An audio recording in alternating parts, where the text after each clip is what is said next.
Está falando em YouTube, nós estamos aqui com o Dr. Guilherme Colim. Segunda-feira é dia da gente conversar com o Dr. Guilherme Colim, um dos grandes advogados e youtubers também, né, doutor Colim? Muito boa tarde. Muito boa tarde. Mas sobre a questão do tamanho, eu quero resolver. Estou tentando emagrecer para não ser tão grande, né? Para não ser um youtuber grande? Um youtuber tão grande, né? Mas sabe, meu canal está com quase 7 mil inscritos já. Olha aí, olha aí. Tá bombando. Né? Saiba Direito, entra lá, a gente vai falar sobre Saiba Direito. O doutor Guilherme, até o final da entrevista, vai falar para você aí todos os contatos. Hoje a gente vai falar sobre direito previdenciário, um assunto muito, principalmente nesse início de ano aí, que gerou muita dúvida, né? O direito previdenciário e a Covid, contribuinte individual, portador assintomático, grupos de risco, né? Se você for contribuinte individual, autônomo, ou se for portador de doença autoimune, HIV e outras, assista essa entrevista até o final. Se estiver assistindo pelo YouTube, se inscreva, ative a notificação lá, né? E se quiser fortalecer o canal, assista os vídeos até o final e não pule as propagandas, né? E compartilhe, é claro. O doutor Guilherme Colim costuma oferecer aquelas alternativas, né? Fora da caixa lá, né, aquelas estratégias ali. Se você for advogado, assista também. Bom, na semana passada nós falamos sobre várias dicas previdenciárias avulsas, né? E hoje a gente vai focar então sobre a questão dos casos da Covid, grupos de risco e etc. Doutor Guilherme, eu começo me perguntando justamente pelo portador, né, de Covid, mesmo assintomático, ele precisa fazer isolamento social para não contaminar outras pessoas? E aí, ele tem direito ao benefício, ao auxílio-doença? Sim, se ele, mesmo assintomático, estiver impedido de trabalhar, assintomático impedido de trabalhar, terá direito ao auxílio-doença. O que acontece? Na maior parte das vezes, o assintomático, a pessoa que tem o vírus e não tem nenhum sintoma, ela fica um período curto de isolamento. Então, acaba que esta dica interessa mais para o contribuinte individual, para o trabalhador autônomo, porque se o empregado ele já recebe, já fica afastado por conta do empregador. Mas a maioria esmagadora, Cláudia, a maioria esmagadora dos contribuintes individuais, dos contribuintes autônomos, trabalhadores autônomos, que estão assintomáticos e impedidos de trabalhar por força da necessidade de isolamento, não encaminham o pedido de auxílio-doença porque acreditam que não têm direito. Grande erro. Quem for trabalhador autônomo, contribuinte individual ou contribuinte facultativo da Previdência, tem direito ao benefício de auxílio-doença, ao benefício por incapacidade temporária, desde o primeiro dia de incapacidade. Não precisa esperar os 15 dias. Mas um detalhe, a incapacidade para o trabalho não decorre da doença, decorre do impedimento que ela produz. Então, se você for trabalhador autônomo, que trabalha em casa, já trabalha isolado e conseguirá seguir trabalhando mesmo durante o isolamento social, você não terá direito ao benefício de auxílio-doença porque você não foi impedido de trabalhar. Todo benefício de auxílio-doença depende não apenas da doença, mas do impedimento que ela produza. Então, um motorista de aplicativo, alguém que trabalha com reformas, um jardineiro, um vendedor ambulante, que trabalha em contato com o público, são impedidos de trabalhar. Agora, aquela pessoa que trabalha em casa, fazendo página de internet, por exemplo, aquela pessoa que já trabalha em casa, um youtuber, por exemplo, um youtuber que trabalha em casa sozinho, esse talvez não tenha direito, porque ele segue trabalhando, ele é assintomático, segue trabalhando sem estar colocando em risco a vida de outras pessoas. Bom, doutor Guilherme, parece claro, né? Mas apenas para a gente reforçar então, né? O trabalhador autônomo não precisa esperar então os 15 dias de incapacidade para encaminhar o seu pedido junto ao INSS. É bom repetir mais uma vez. O trabalhador autônomo, o contribuinte individual, portanto, o empresário, o microempreendedor individual, o trabalhador avulso, não precisam esperar os 15 dias. Seja pela Covid, seja com ou sem sintomas, seja o que for, contraiu uma doença que o impede para o trabalho, e esse impedimento pode ser físico ou sanitário. Agora nós temos uma situação de impedimento sanitário, que é o caso da pessoa com Covid assintomática.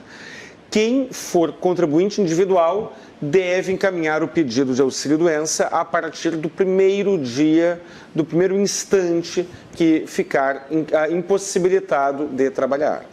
Bom, e aquela pessoa que está no grupo de risco, como portador de HIV, cardiopatas, como é que fica daí, doutor Guilherme? A pessoa que não tem HIV, que não tem o Covid, mas está no grupo de risco. Teve algumas decisões favoráveis, mas a imensa maioria das decisões são desfavoráveis.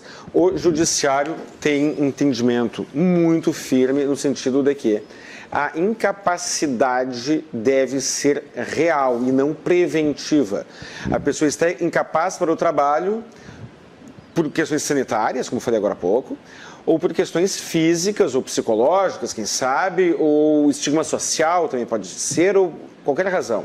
Mas a questão preventiva, o Poder Judiciário não reconheceu como motivo de afastamento remunerado do trabalho. Então, a pessoa que tem HIV, a pessoa que tem uma doença autoimune qualquer, a pessoa que é cardiopata, que está fazendo quimioterapia, a pessoa que está fazendo, que tem insuficiência renal também, é imunodeprimida, essas pessoas não podem ficar em ambiente com risco de contaminação. Mas, se ela já não tiver o benefício de auxílio-doença, pela própria doença que tem, pelos próprios sintomas que tem, a simples discussão, a simples necessidade de isolamento social não é razão. Não é razão por si só. Agora, aquela depressão que se desenvolveu depois, ou em função do isolamento, do estresse, da síndrome do pânico que desenvolveu, que aumentou muitos dos casos, aí são doenças à parte, aí são uma outra doença, aí não é a Covid, aí é o estresse, a depressão, a síndrome do pânico decorrente do cenário que vivemos. São coisas diferentes. Mas eu sustento, dependendo das circunstâncias, acho que é uma luta de Davi contra Golias, mas acredito que talvez valha a pena tentar. A pessoa que tem alguma incapacidade, que tem alguma doença que aumente o seu risco, uma pessoa do grupo de risco, a jurisprudência não é favorável, mas eu acho que dependendo do caso, vale a pena tentar, sim, Cláudio. E se um portador de HIV ou de qualquer outra doença autoimune que não contraiu a Covid lhe procurar pretendendo aí um auxílio-benefício, doutor? O que eu vou fazer, né? O que vai fazer aí, doutor? Primeira coisa, eu pegaria a documentação médica comprovando a situação da imunidade daquela pessoa. Algumas pessoas com doenças autoimunes conseguirem comprovar uma vulnerabilidade acima da média para os padrões gerais. Aí eu tentaria demonstrar qual é o ambiente de trabalho dela.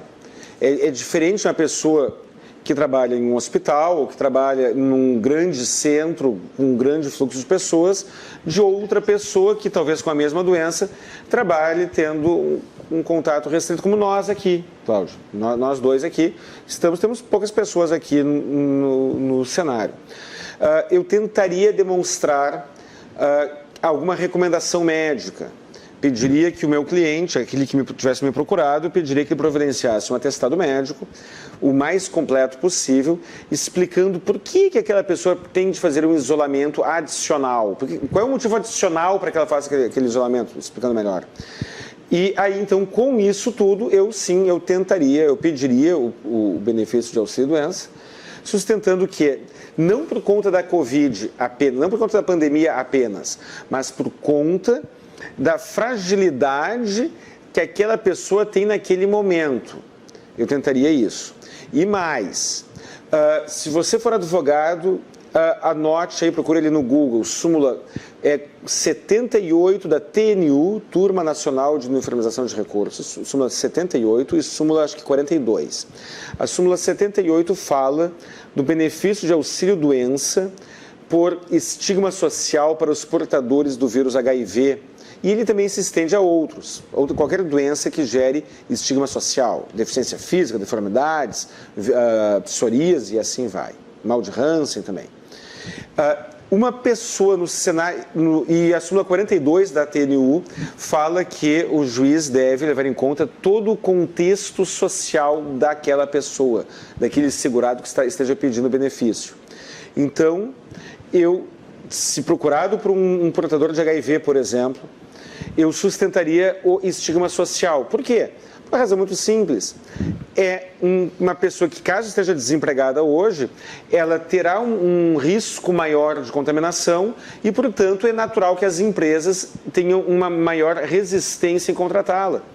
Não acho justo que haja esta resistência, mas é uma realidade, tanto uma realidade que existe uma súmula da TNU que reconhece essa situação. Então, seriam os argumentos que eu utilizaria, Cláudio. Mas as chances são pequenas. As chances são pequenas. As chances são pequenas, mas as coisas são de uma maneira até que deixem de ser. Sim. A jurisprudência evolui graças à insistência da sociedade, dos advogados e das pessoas em geral. E voltando para o início da entrevista ali, doutor Guilherme, se um autônomo, então, testar positivo, né, para a Covid, ele deve formular o pedido auxílio-doença pelo 135 no mesmo instante? 135, foi na farmácia, na clínica, no hospital, abriu aquele envelopinho ali, abriu o resultado, saiu o resultado no aparelhinho, deu positivo, já ligue para o telefone 135. Aliás, carregue o seu telefone celular antes de fazer o exame. Se der positivo, já ligue antes de voltar para casa para agendar uma perícia. É claro que aquela perícia não acontecerá enquanto a pessoa não ocorrerá no prazo de 5 dias, ela ocorrerá muito tempo depois, algumas semanas depois, mas você terá documentado que esteve incapacitado para o trabalho por razões sanitárias. Como falei lá no início, não basta ter a doença. Um youtuber que trabalha em casa consegue trabalhar durante o período de isolamento. Então, se você for autônomo, não basta ter a doença, você deverá comprovar que parou de trabalhar por conta do isolamento imposto pela legislação. Muito bem. Doutor Guilherme Colim. Bom, contatos, doutor Guilherme, para quem está nos assistindo agora. Contatos, Cláudio, redes sociais, CRJ Advogados, no Facebook e no Instagram, colim.guilherme no Instagram. Saiba Direito, lá no YouTube, se você se inscrever no canal Saiba Direito e não pular as propagandas e assistir até o final, você estará dizendo para o algoritmo do YouTube que aquele vídeo deverá ser mostrado para mais pessoas.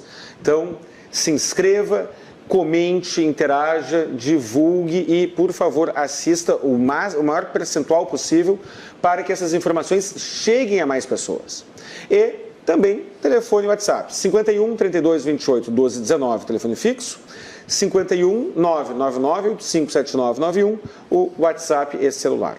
E tem a mentoria também, E né? a mentoria para os colegas advogados, que na prática eu acabo fazendo quase que gratuitamente, sem compromisso profissional, e quem quiser, então, ter um comprometimento maior da minha parte, também estou à disposição. Tá certo. Doutor Guilherme, muito obrigado pela participação e a gente espera, então, que as pessoas acompanhem. Hoje tem vídeo novo lá no canal, Hoje tem o vídeo da semana passada em que nós falamos sobre as dicas avulsas. Sim. Em que falamos, dentre outros assuntos, sobre essa questão do benefício de auxílio-doença para o autônomo em geral. E também falamos na semana passada, estará no vídeo de hoje, a dica de como aumentar a média das contribuições, muitas vezes com uma única contribuição. Doutor Guilherme Colim, um dos advogados mais competentes, especialista, então, em direito previdenciário aí, e agora também um dos grandes expoentes do YouTube, né?